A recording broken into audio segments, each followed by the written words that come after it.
Hello and welcome to another segment of the LPE Author Chat Series. I am Kimberly K. LaBoo, CEO and founder of LaBoo Publishing Enterprise. This month we have been featuring authors from the soon-to-be-released book, Women of Wisdom Walking in Women of Virtue Walking in Excellence. I don't know why I always make that mistake. Inspirational stories of character, wisdom, courage, and strength. Tonight, our special guest is contributing author Tonoah Hampton, and she wrote the chapter titled From Broken, Bitter, and Poisoned to Heal. Welcome to the broadcast, Tonoah. How are you? All is well. How are you today? I'm good.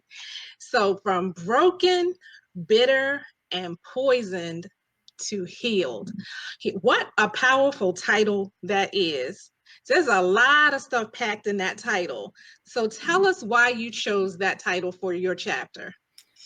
Well, I had to sit back when I was given this opportunity to decide, like, what part of my life or what did I really want to be able to share with the readers. And it really took me back to a broken place where I had spent many, many years.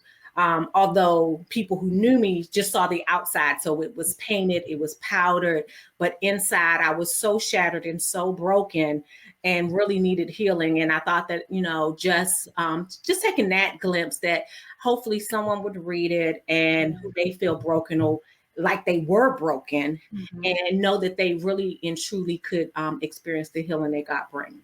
Wow. So since you said that it took you back to a broken place, how was it for you to you wrote about some really personal things in here. What was that like for you to be able to revisit that and write about it? So there were many days of crying, doubting if it was something I really wanted to be vulnerable about with the public, because it was such a private time in my life. Some of the things I talked about were very private that I never really shared with anyone. And I grew up in a home where what's happened in your house stayed at your house. So it was very, very hard for me to really sit in the feelings of it. Because I kept living through them. So I really wasn't during those times, I didn't allow myself to feel the emotion. So as I prepared to write, I was feeling the emotions of it all. Yeah. And it was some tearful nights and I wanted to quit and I wanted to say no. Or other times I thought like, well, let me just talk about the superficial things. Again, the things that your makeup allows you to hide behind and hopefully just encourage somebody from a superficial place. But knowing that we have many blended families out there, many women who have experienced many of the same things I've experienced, I felt as though that would be the best way. Yeah, I'm so glad you took that route. I really am, because there is a lot of deep stuff in your chapter, and it was a lot of stuff that I could personally relate to, which is what you're saying, and so I'm glad you did that. So you started off talking about your first marriage and the disclaimer that you had going into it, which made me chuckle. You said, "I am not Molly the maid, Susie the homemaker, or Betty Crocker." That's what you went in saying. And so you shared some of the roles that you had. And let's see, you said you were the pastoral staff official babysitter, the personal chef and housekeeper for your family, and the constant lifesaver for countless friends in need. Although those are some excellent skills and qualities to possess, I became resentful of serving others because no one seemed to care about my needs. Wow. So talk to us a little bit about that. You said you became resentful of serving others. Talk to us about that. So growing up in the church, it's always been an admirable thing to be a servant of the Lord. And it's something that we all look forward to. But I believe that God knew that we would experience those things when he said, don't be weary in your well-doing, right? I became weary in my well-doing. I did it because, one, it was what I was trained to do as a kid. They grew me up that way to serve. There was no other way to be in the church unless you were a servant. And I took it into my life. And I believe it's all a part of my purpose because there's purpose in that service and there's purpose in the skills that I learned. But I really on the inside would cringe there were days I was like, please don't let one more person call me. Wow. And even now, I mean, to the extent that my cell phone doesn't even have a ringer on it. It vibrates, but I don't have a ringer on my cell phone because at one point in my life, I was always reacting and responding, stepping in as God for some people, and never really allowing them to build their relationship with God. And so it was actions I had to take so that, one, I could stop trying to be in control. Two, not grow resentful because I couldn't say no, because I didn't know how. I didn't know how to set up those boundaries because I felt like if I set up those boundaries, then they wouldn't like me. They wouldn't love me. And so it was definitely a hard place. And I was a servant, but I hated serving. Wow. That's deep. That's deep, because I know there are a lot of women who can relate to that and who have felt that way on some level. So that's deep that you were even willing to share that is a breakthrough. It's a breakthrough for somebody. But you were even willing to share that. But the writing was a breakthrough. Like it helped me realize why I had that disclaimer with my husband when I first met him that, hey, I'm not Susie Homemaker, I'm not Molly DeMay, I'm not Betty Crocker. I'm not going to run around and pretend to be all those things to you, because if I do in the beginning, you are going to forever expect that from me. So when my hair is not done and the house is untidy, or I don't feel like cooking tonight because I'm just overwhelmed with the responsibilities of life, I haven't set that precedence. Now, I'm not saying that was the right thing to do. Yeah. Right. But it worked for us because we definitely had a relationship where he never asked me to change. And he's OCD. So like the person who folds up his dirty clothes and all of that before he puts them in the basket, like he's all of those things. But he gets to be him, authentically himself with his imperfections. And I get to be me with my imperfections. So it worked for us. Wow. And so with all of that, you said, but God has a sense of humor. You said these skills and ability to help became the core values of my professional and spiritual assignments. God transformed my brokenness, bitterness, and deadly poison into purpose through forgiveness. And we're going to talk about the forgiveness piece a little bit down the line. But you said you ended up in the field of nursing and you ended up providing countless hours of providing care for the elderly. So you were still serving and giving, right? You said, despite being an advocate for health and well-being for others, I failed to extend the same care and compassion to myself. So talk about that, because I'm sure that in your field of nursing, you see that a lot. And why do you think it is that women tend to put themselves on the back burner so much? So you may have seen lots of unhealthy or overweight, or what appears to be overweight and unhealthy healthcare practitioners. But I think a lot of times we're so focused on doing our job that we don't apply those skills and that knowledge to ourselves. So though I could give you the right diet to eat, I can tell you how to take your medicine, and I've done that for countless people. But for myself, I was taking shortcuts because I felt like I didn't have time. And again, not having time related to me giving to everyone else, as opposed to saying, no, you have to take that extra 30 minutes and rest. Yes, you have to sit still with your thoughts. And, it's that whole cycle of always being busy. We feel like we have to be busy. We have to be busy. Because if you weren't busy, you weren't being productive. Right. But sometimes you have to look at what are you busy doing and what is the benefit of that for your life so that you're healthy, that you can do the things God has called you to do. So though I would go this journey of, becoming a nurse, and I never thought I would be a nurse. Really, I was supposed to be the physician and not the nurse, but God took me through I believe a very humble path because I had to submit to the physician and be humble to serve the patients so that I would have the right spirit. Because it sometimes you want to tell them what to do because you've seen it enough, but also taking that role to say, no, I want to be able to be that intermediary for the patient who may find it difficult. And my life happened to be an example of that, because it's one thing to know the rules, but when you have to begin to apply them to your own life to live, literally, it's a whole different story. Wow. Wow, something struck me what you just said about seemingly overweight, like people in the nursing profession or whatever, and the fact that it could possibly be that it's them giving all the time and not taking care of themselves. I never even had that perspective before to even think about that. So that's interesting. That's really interesting. So your first marriage ended. But then you say you married again, thinking it was supposed to fix everything. You thought your two sons from previous relationships finally had a father that loved them, but it didn't go as planned. I personally know about that blended teenage stage going into a marriage, so I can really relate to this piece of it. You say your children didn't adjust well, and the blended okay, so they didn't adjust well to your new marriage, and I want you to talk about the incident that actually split your family. So I had a son and a daughter. So they were, Oh, okay. one was a son, one was a daughter. My son was about 10 or 11 at the time. My daughter was 5 because they're 6 years apart. So my daughter did well. Okay. She and my husband, you wouldn't know that isn't her father.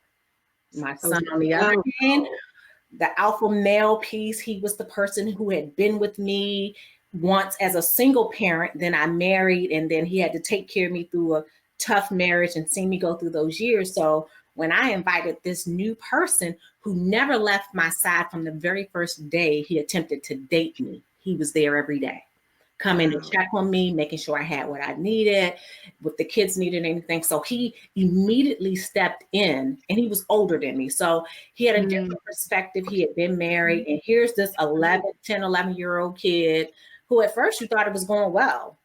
And then one Sunday morning,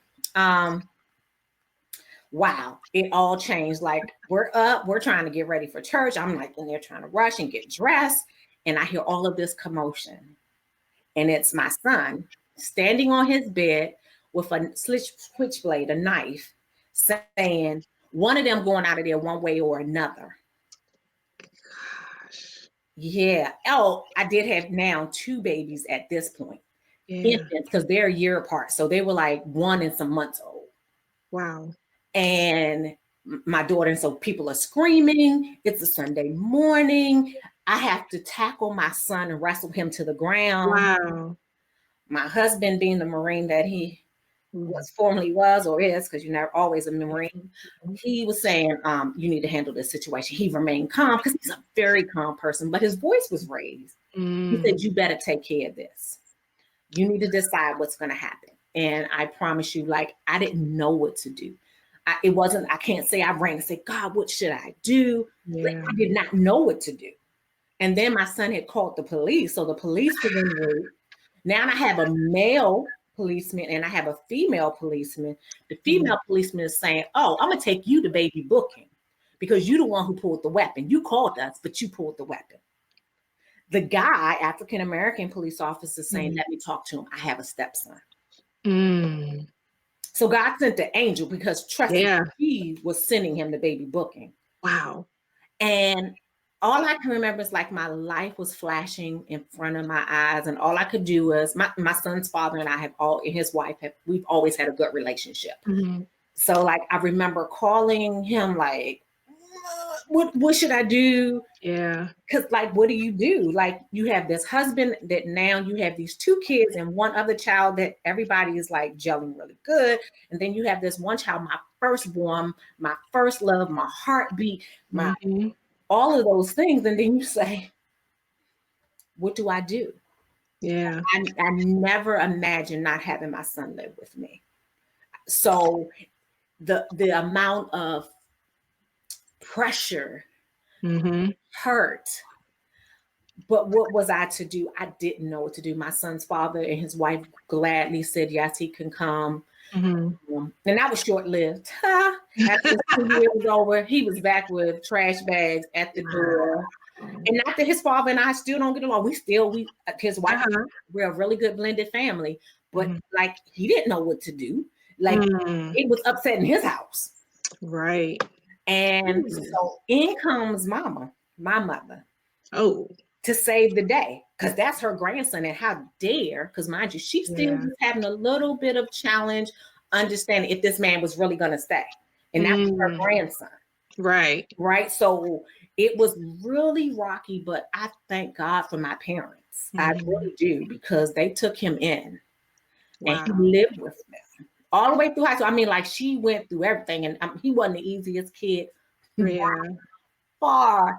Like, he tried to make sure Jesus was in the saving business as many times as he possibly could. But I thank God for that, because what I know about that same child today, when my mother's not feeling well or she needs her house cleaned, guess it's the grandchild that's going to make sure she's all right. I can say, hey, go check on your grandmother. He'll call her, hey, you need me to come clean your house. He's married with his own child now. And yeah, so and he got married at 20. God bless him. Wow. But I can say that I never thought I would have gotten there. And then he and I had to go through a healing process as time went on, because he was angry with me. Yeah, I bet. He was angry, and he felt like I chose against him. But now him and my husband can be in the same room. Him and my husband. Yeah, so it's definitely a God process for us to get there. But those days were very, very hard. I cried. I wanted to call it quits. I wanted to leave my husband with all the kids. I would pay the child support. That was my running joke. I'm gonna pay you child support, and you take the made and the ones you didn't make. Oh, wow. But God, and it was just because I was afraid of losing. I was afraid of being rejected. I was afraid that I would once again lose everything, because losing my son really did feel like I lost everything. Yeah. Wow. So let's talk about the stress of all of that, because all of those things started to impact your physical health in a major way. And at one point you said, physically, spiritually, and emotionally wounded, I was dying. But you said your health deteriorated to a level where the doctors told you that you needed to make some decisions before your body actually did. So tell us about the God encounter and how and when things started to turn around for you. Wow. So for the first 12 years of my marriage, my husband took care of me for months at a time, because I would have either this hemorrhaging, and then eventually I had the hysterectomy that was supposed to correct all of the problems. And then I grew tumors, very large tumors, that they were like, you have a fibrotic uterus. And I was like, no, I don't have a uterus. And they were like, I know, right, it has to come out. And it was just like this continuous, perpetual cycle of these tumors growing in my woman's space, for all intents and purposes, in my belly. They would be attached to everything. And I allowed them to cut because they kept telling me if I didn't, I wouldn't live. It would block up a bowel. It would block my stomach, my liver. Like, it would just end up in the most unusual places. But 2015, I had an encounter with a physician who was a liver specialist. And it was that because he found it on my liver, he had to do this intricate surgery. And the biopsies came back and wasn't good. And he said, okay, I have to refer you to a GYN oncologist that can address this.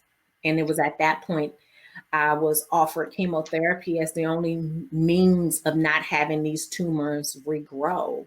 But there was no guarantee. Wow. Because only 150 women with this particular issue actually had been studied. So they would have to treat me as if it was breast cancer, because it had the same receptors as breast cancer, but not really. And it had the chance of ending up in my lung. And it was like all this scary stuff. So really, I said, okay, if that's what you say I gotta have. So I started the chemotherapy. But during that time, I was at home trying to heal, and God kept just beckoning me to spend time with him. And beckoning me to spend time with him. And I would put my toe in it for like a couple of seconds. And then I would get back to being busy, because I was busy. My family needed me. I needed to go back to work. I had all of these things that I needed to do. And I started writing my first book, which still isn't finished, because I wouldn't sit still, right? I just wouldn't sit still. But he began to take me flashing these things in front of my eyes. Wow. Reminding me of these episodes. It was almost like your life being played out, but he gave me the narration of how it fit in together, that I got to where I was. Yeah. And it was in that place he started reminding me that there were some things I needed to take care of. And there was some forgiveness that I was holding that I didn't realize. And it wasn't until I actually wrote the introduction to that book that's yet to be published. So it's okay.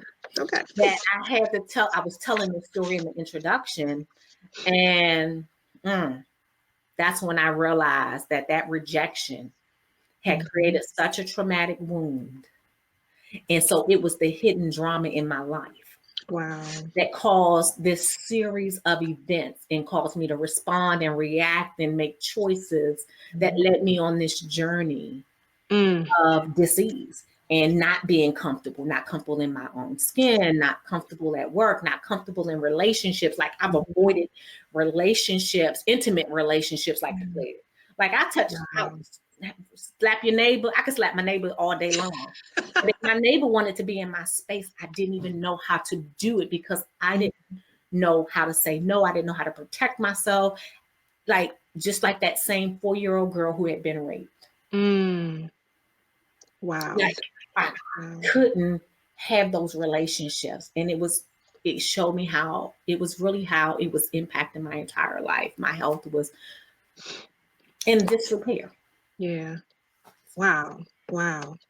So now let's talk about the forgiveness piece. Because you said forgiveness became the key to my healing. So share about that piece, because I don't think a lot of people understand like how pivotal forgiveness is in a lot of areas of our lives. So it started probably on this journey about 3 years ago. Around this whole thing called serving in church. And I was told by someone at the church I was attending at the time to do nothing in their church. Just sit still and let us appreciate you. Now, I will tell you, I didn't take that like warm and fuzzy, like, oh, they want to embrace. Like I was screaming, like the whole church should have burnt down. Like, because that's how mad I was, because I didn't grow up hearing that. But what I can say is God used that 3-year period to show me why it was important for me to sit still, because there was some things I needed to get right. There was some forgiveness I needed to have. There was forgiveness towards my mom, towards my dad, toward the people who had done things to me. And literally, I started going back to those people and having conversations, even asking the pastor, who wasn't the person who told me not to do anything in his church, asked him to forgive me, because his church was going to burn down, because I was going to be the person to burn it down. But I did. And God showed me that it was important. It was important, not that he knew who said it, because that wasn't important. Not that he even said yes or no, but that I was willing to let it go, that I was willing to tear down the wall of offense, because that thing called offense, it is something wicked. It is. It keeps us from truly walking in love, because God is love. And at the root of all of the rejection, at the root of everything that I experienced, it was the fact that my love had been disrupted. My love was disrupted as a very young child. And God even gave me like a model. At the center of it was love. And then around it was low self-esteem, rejection, hatred. And then outside of that, it was fear, blah, blah, blah. And then outside of that were the diseases that I had encountered. Wow. Because at the root of it, which we all need, we all want, is love. And I had to begin to willingly forgive. And it wasn't a one-day process. It wasn't a one-time thing, because people will come back and try to remind you of what people did to you. But at the end of the day, I refuse to be bound by hatred and bitterness. I choose to forgive. I choose to see the best, because I want grace, and I have to be willing to bestow that same grace to those people, because they may not, like the person didn't even know how much it cut me. Right? So how could she? How could she? So I had to give grace. Yeah. Because there are times my mouth ain't so nice. And I hurt somebody. Yeah. Unaware. And so that same thing we have to apply. So that's where forgiveness, one, asking God for forgiveness for the things that I've done, but then being willing to forgive those that had intentionally and unintentionally done things to me. Wow. You said a mouthful right there. You said a mouthful right there. The Love Disrupted. That, man, that's a book in itself. Hint. Right. Yeah. Right. Wow. So what is it that you want people to gain from reading your chapter? When it's all said and done, I want people to really be willing to take a look at their own lives and just be honest with yourself about where you are. Take the makeup off, take the fancy clothes off, and really look in the mirror and ask yourself, do I see Christ? Do I see the God? Because we should be reflections of him. And in those areas, just begin to ask God to show you so that you truly can be and do and walk in what he's given us, right? And I think that if we do that, we'll begin to treat each other with the love that we want to be treated with. And we're really able to do those things without being bitter and broken and poisonous. Because mind you, when I was in that place, anybody I talked to, I was giving it to them. And so I was poisoning them. My blood was infecting them. So you knock my scab off, I'm bleeding. Well, I'm infectious. And you touched it, right? Because unaware, I've transmitted that to you, my hurt, my bitterness. And we see it all the time with our girlfriends. When our girlfriends get upset, you can be right there with them. Exactly. Right? But we do that in so many areas of our lives. So I ask people that they would do the self-examination in those various areas of their lives so that they aren't bleeding on the people they call themselves helping. Wow. Wow. That was good. That was good. So, wow. So we've come to the end of our time. This has been so good. So good. So do you have any like parting thoughts of words of wisdom, final words of wisdom that you would like to leave with our audience? Well, one thing I want to say is I thank Dr. Tasheka Green for this opportunity. Her vision to be able to bring together such a diverse group of authors to share so that other women and other people, because I would dare say that our lives apply to not just women, but also the men as they either have wives or seek to have wives or are in relationship, that I thank her for being willing to, go out on a limb and work with us.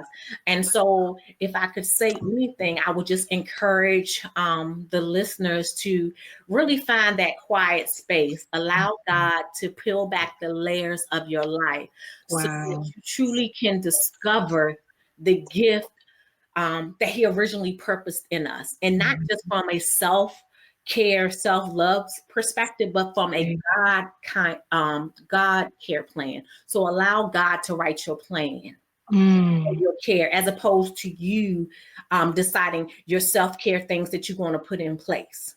But ask God, what is it in you that he needs you to do so that you can live your best life? Sweet. Thank you. Thank you. Thank you. Thank you so much for joining us for this broadcast and sharing about your chapter. It was deep and very thought-provoking just from the chapter of the title, From Broken, Bitter, and Poisoned to Healed. And I'm so glad that you got to the healed part. And hopefully your chapter will do that for others as well. So thank you so much for joining us for the broadcast tonight. Thank you. You're welcome. And to our viewers, thank you so much for joining us for another segment of the LPE Author Chat series. And remember, if you are thinking about writing your own book, head on over to www.LaBooPublishing.com and connect with us there. Take care and be blessed, guys. Good night. Good night.